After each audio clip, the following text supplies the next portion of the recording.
Danny Barnes joins us again this week on Country Fried Rock. The upstart banjo player just won the Steve Martin Prize for Excellence in Banjo and Bluegrass. While Barnes is often known for playing with other bands, his own work ranges from experimental electronic folk music, yes, you heard that right, through funky rock with a banjo, all the way through to noise music and a traditional bluegrass record on the way. There's a whole lot going on this year with Danny Barnes on Country Fried Rock. And I'm your host, Sloan Spencer.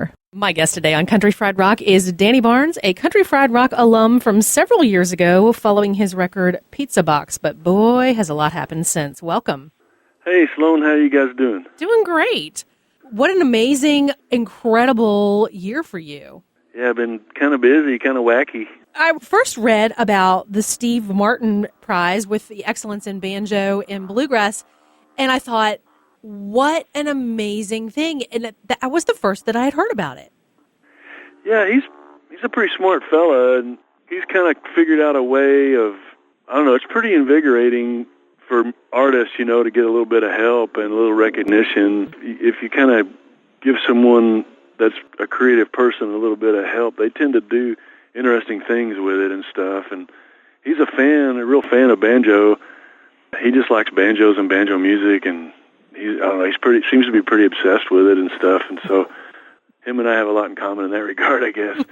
But I think what he's doing is pretty smart, and it's really interesting that he would do that. And the people that have won have been really different kinds of players, and then the folks he has on the board represent a lot of different kinds of players too, like J.D. Crow's one of the guys, and all different people and stuff. It's real interesting, but I don't know. I just think he's a super smart man, and he's really figured out a way to give back in a pretty powerful way, you know. So I know my hat's off to him, you know.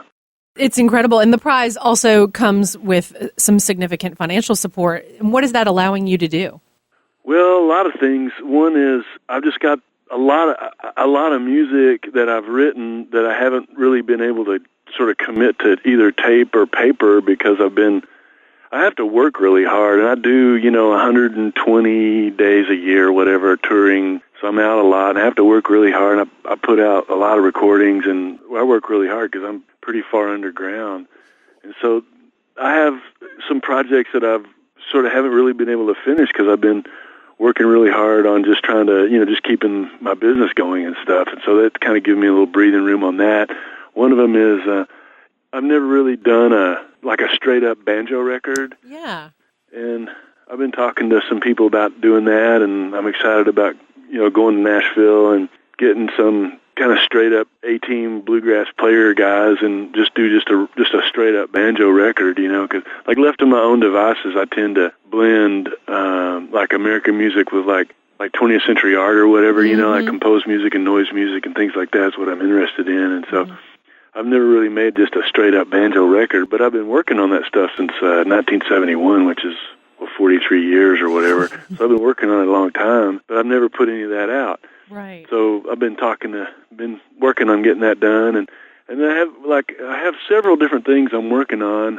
One is I have this suite of music it's serial music or 12-tone music for banjo and tuba. It's like the most maligned instruments in the history of the world. It has the most jokes about them, but some like heavy music for those two instruments, which I thought would be kind of an interesting juxtaposition. And cool.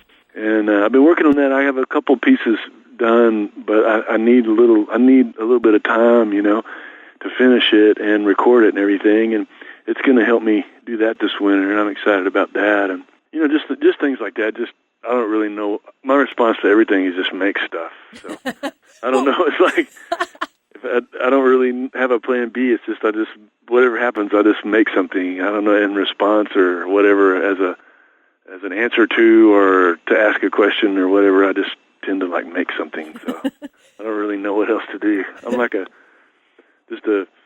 valve. It just only does one thing or something. Hey, y'all, this is Sloan Spencer, the host of Country Fried Rock. We've had an incredible year with more people finding us on the radio and our podcast than we ever imagined. Thank you all so much. Careful what you wish for. You just might get it. Hey, this is Danny Barnes, and I'm on Country Fried Rock. Well, I've followed you on social media for a long time and seen you play live many, many times. You do a lot of different things that I'm fascinated by. So you also have these cassettes that you hand do the covers for, but then I think there's maybe more an official approach to some of these cassette releases now. Sometimes I have them made, depending on what I do. And I put out some cassettes on other artists, too. I have this little label that I run called Minner Bucket Records, which is MINNER, Minner Bucket Records. And we have a bunch of stuff on our site that listeners can just stream for free and listen. But I put out tapes on some other people that I like, friends of mine, and stuff that I think is interesting and needs to be heard. And I put out tapes of my own music. And sometimes if I'm going to do, like, this one tape that I made called Barnyard Electronics, which is kind of like, it's like the basic sort of palette of my aesthetic, Barnyard Electronics on a cassette. And I have that going in perpetuity. That's not a fixed number, but sometimes I'll do tapes where I just do like 100 of them signed and numbered, and they're sequentially numbered and everything, and I'll hand draw the covers and all that. In that case, if I'm going to make 100 of them or 200 of them, I'll have them duplicated. And for this particular run, though, we were kind of up on it really close, and I kind of had to crank them out, so I just made them at home. I just dubbed them at home. I just sat in front of 2 tape decks and just dubbed them off. It took about 3 days to do it. I made 50 copies. Wow. And I just sat there and did them all by hand and just sat there and looked at those VU meters for about 3, 12-hour days or something. It took a long time. Plus recording it and mixing it and mastering it. I mean, that took like about a week probably. But I don't know. I do these projects. I'm kind of like I do like our first thing we did on Minner Bucket Records was a series of CDRs, and there was only 100 made, but every one had different music on it. And I had one name called The Pathos of Smike, which is a title I got from a Charles Dickens novel, Nicholas Nickleby. Yep. But I had 100, and they all had hand-drawn covers. Like I'd take like a cereal box and cut it up and draw things on it, and that would be like the cover or whatever. And I made 100 of them, and they were all different. I sold them for $25 a piece, and it took a lot of work. Just a little bit of time, I had $2,500 free and clear, and it was like, whoa, man, this is pretty cool, because in music, it's really hard to actually get the money in the bank. It's like you can spend so much time on your press releases and social media and manufacturing product and setting up tours and talking to people and legal stuff and setting up your publishing and doing. You can easily spend 50, 60 hours a week and never actually put a penny in the bank, And that was like about the year 2000 or 1999 or so. That's when it was like, that was way before all this stuff was really happening. Right. Like people doing self-publishing. Back then, that wasn't what people were thinking about, but it certainly turned on a little 40-watt appliance bulb in my head and sort of interested me because it was something that I just did it directly to my fans, and it was something that was super creative on an artistic level, and it went straight to people that were really interested in music, and it was a lot of work, though. If you could imagine 100 different records, it was a lot of work, but it was fun, You're constantly creating on so many different levels. I guess I saw you play last live maybe a year ago, and that was the first time that I had seen the app. I don't know if app isn't the right word. You had made a program on your computer. Yeah. And we're making noise music. I don't even know the right terms to use, but it was the first time I had seen you perform in that kind of capacity. Nice. I had to kind of figure out like programming and building programs because I couldn't find what I wanted, so I had to make it. It was pretty good to do that because that opened up a whole new like world for me. Was learning about programming and stuff, and something I didn't really. I use computers a lot in my work, like in the office respect or whatever, and certain things, but. And for recording, my training is actually in audio stuff. I use computers obviously a lot for that, but I never really created a platform for audio manipulation, and it took about 2 years really probably to get it where I kept tweaking it and having to play live with it and see, and then it would screw up, and I'd go home and rebuild it. It took a long time, to test it where I could, and then I got where I could play, like I did open up a show at Red Rocks for some friends of mine. There's probably 7,000 people there, but I could walk out there and do a set with my computer, and it was real solid, and I got my stability up and got it really reliable and stuff like that. And I'm rebuilding I'm constantly rebuilding it, and I'm starting on another version of it now, and I've kind of been tweaking on that. Is that something that you would like to collaborate with friends on, or is that more your way of seeing? It's kind of my thing, like I like manipulating the banjo and making these kind of soundscape things. I feel like it's like something I have to offer artistically. If you take commerce completely out of the picture, and you're just talking about what does this guy do that's interesting or something. Like for me, making something that wasn't there before is kind of interesting. I mean, I get known for songs and for playing the banjo and playing on people's records and things like that. I think just my typical fan knows me more from that respect because I played on some record that they like, or maybe one of my songs or something was on a TV show they liked, or they liked this song or something like that, or whatever, or one of their friends or a band that they're into plays one of my songs or whatever.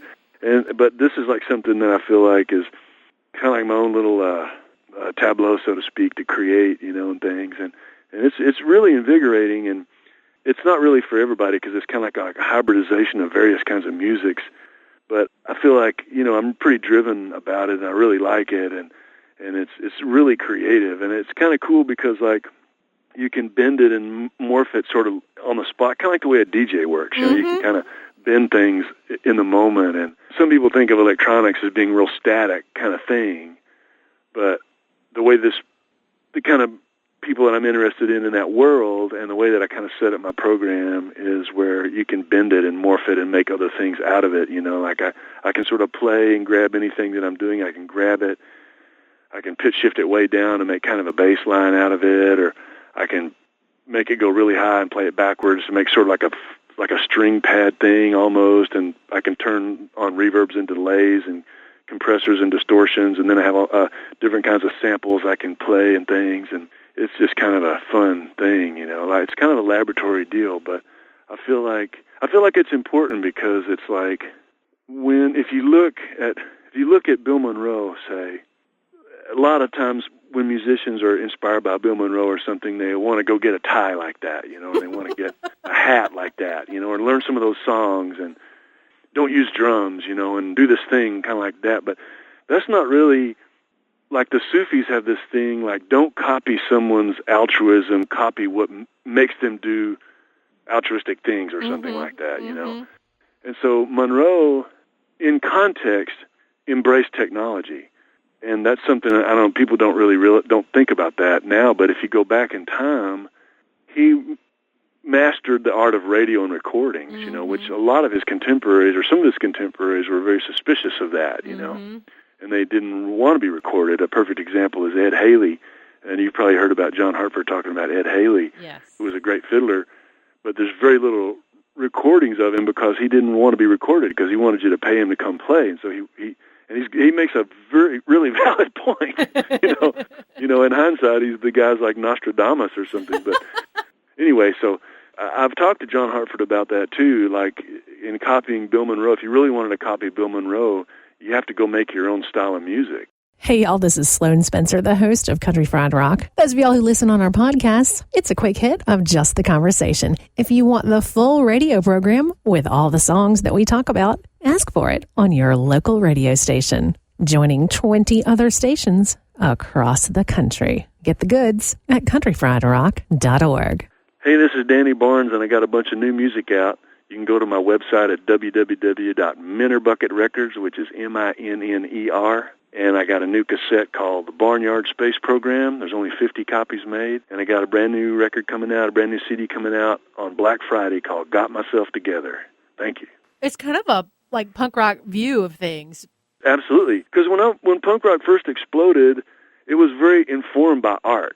I was really into that man Richard Hell and the Voidoids, and you can tell by his poetry that he had read Rimbaud, how do you say that guy's name, Baudelaire, and those kind of existential kind of things, and like some of the maybe like Jean-Paul Sartre and certain kinds of like post-structuralism kind of things or whatever had popped up sort of thematically in what he was talking about. And a lot of those guys, like The Clash, and a lot of those guys were really well informed on like contemporary art, cut and paste, and things like that. And it's interesting that a lot of that type of contemporary art, like Stravinsky and like Man Ray and Gertrude Stein and, those kind of characters, they were kind of born about the same time as bluegrass.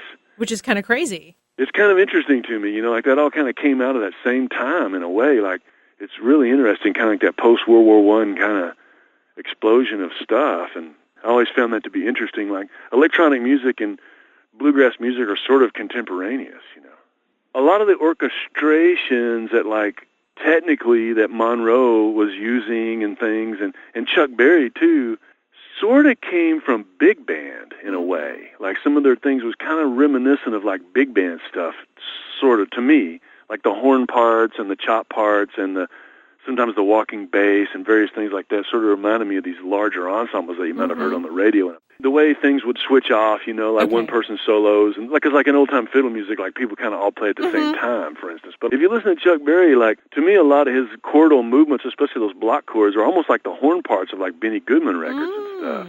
And so it's like the technology using a mandolin and a banjo and a fiddle and a bass, just using 4 or 5 guys and recorded through an RCA 77 ribbon mic with an Ampex tube compressor going to a 1-inch mono tape. The technology of that allowed them to sort of sound like a huge orchestra. So it's like it gave someone who wasn't quite maybe like economically as advantaged as, it would take a lot of dough to get the Benny Goodman Orchestra to come play, and it would give someone who just had, like a little bit more limited deal, the access to that same power sonically. And I think that's kind of like what electronics approach does to someone like me, is it gives me a lot of power as one person, because I can build these giant things. It gives a smaller group a lot of power, a smaller person a lot of power, Like, for instance, this is a silly, super elemental example, but I can go on old records and find a bass drum hit all by itself. It's like a perfect bass drum hit that's like a really cool old kit, a really great musician that tuned it perfectly, recorded with all this vintage gear, perfectly compressed and limited and EQ'd, and it goes to record, which sounds awesome. And then I can grab that hit and use it as a bass drum in a piece via sampling. And if I write something for a drummer and I go into a studio, a good studio is going to cost me about $800. The drummer himself is going to cost $400 or $500. It's going to take about 4 to 5 hours to get it mic'd up right.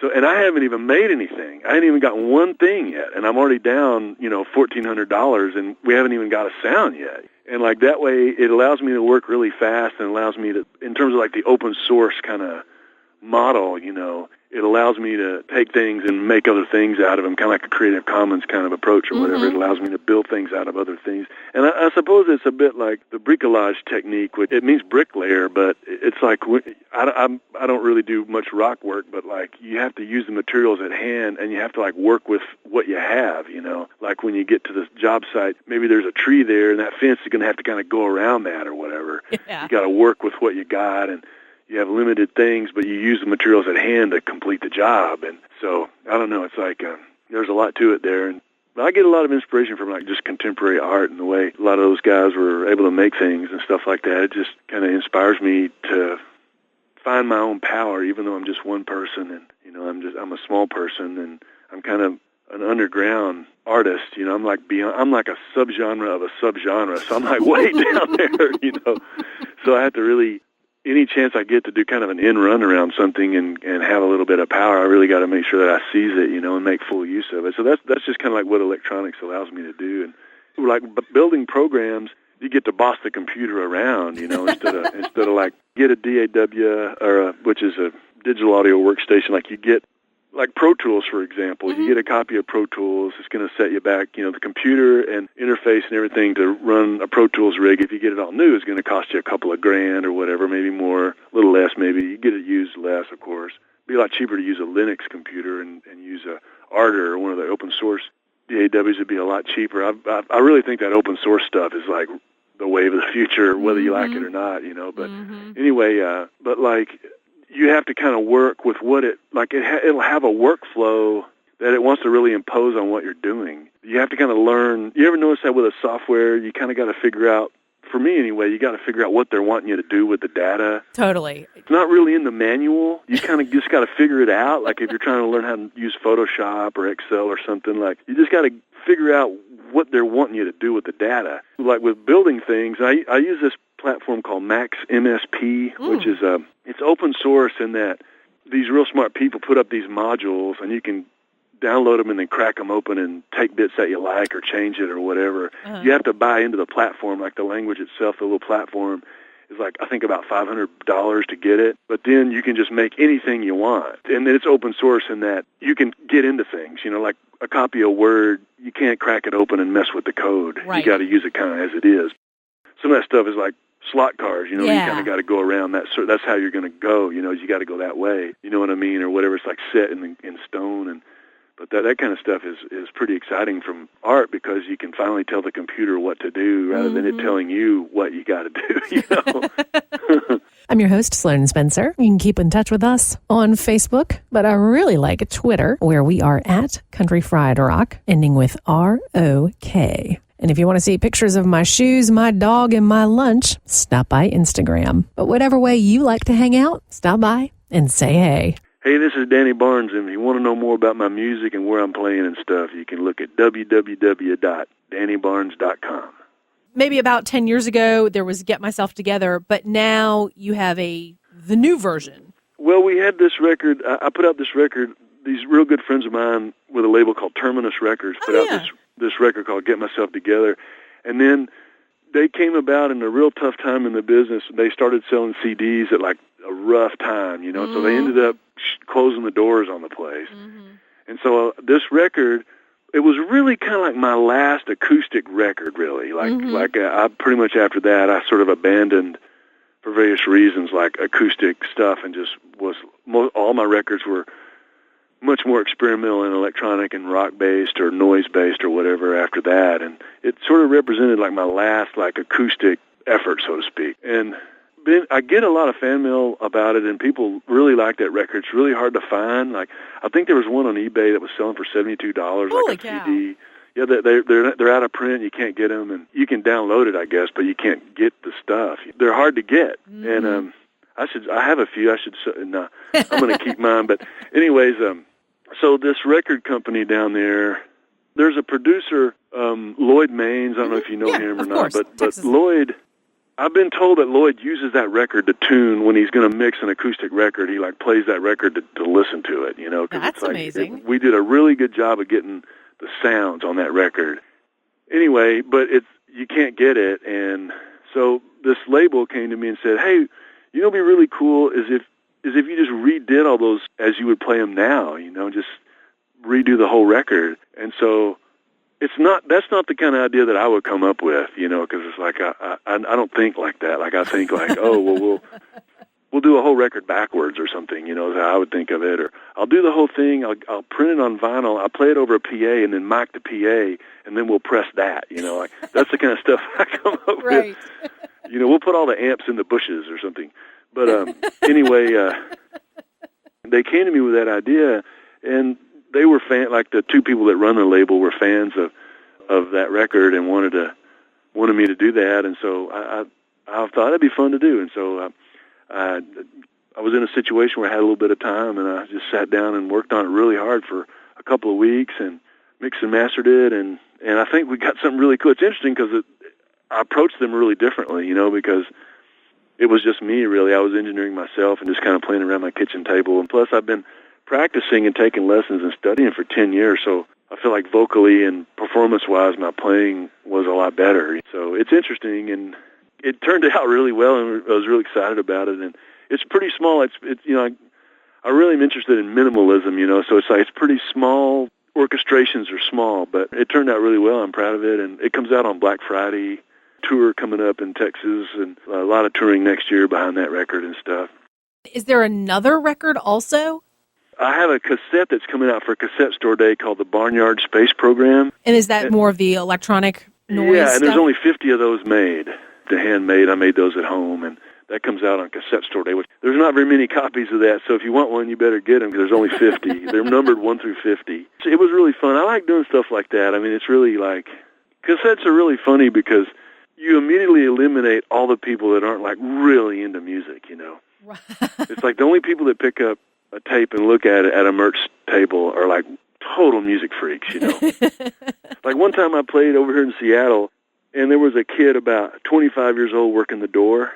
The manager of the club or the owner of the club or whatever comes over and he says, "You got anything to sell?"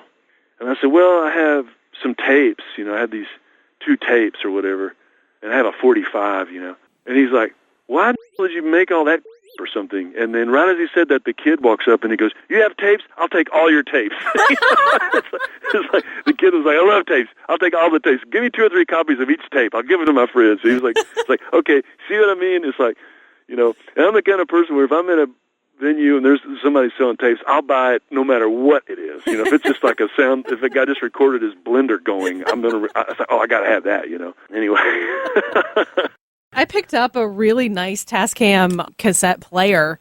Yeah, I love them. I rebuild them and fix them up and put them together again, and I'm into them. I'm really into those jam boxes. I have about 20 of them. I like those metal frame, stereo, single well, non-auto reverse cassette players. Okay, yeah. And they have, usually the radios on them are really good because antenna is tuned to the wattage of the receiver. Yes. And so the radios are really good on them. They really are good.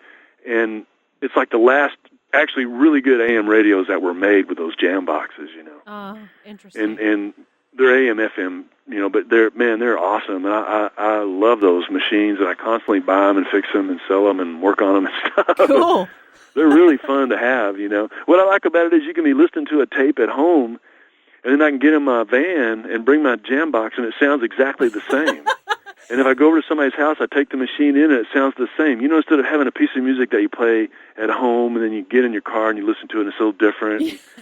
And you get in your house or whatever, and you put your headphones on, your earbuds or whatever, and it's always different. But with that thing, you can just take the machine around with you, and it's always the same. Yes, I don't know. I think those things are pretty fun. They have like a certain kind of noise floor that I find is really flattering to music, For instance, like if you shine a colored light on a stage, it doesn't really, you can't see it. But when you pump a little fog, then you can see it. Like a little bit of distortion or a little bit of filtering or something brings out some of the points. And so it's like, I think that noise floor of audio tape is really flattering to music, and I like listening to music like that.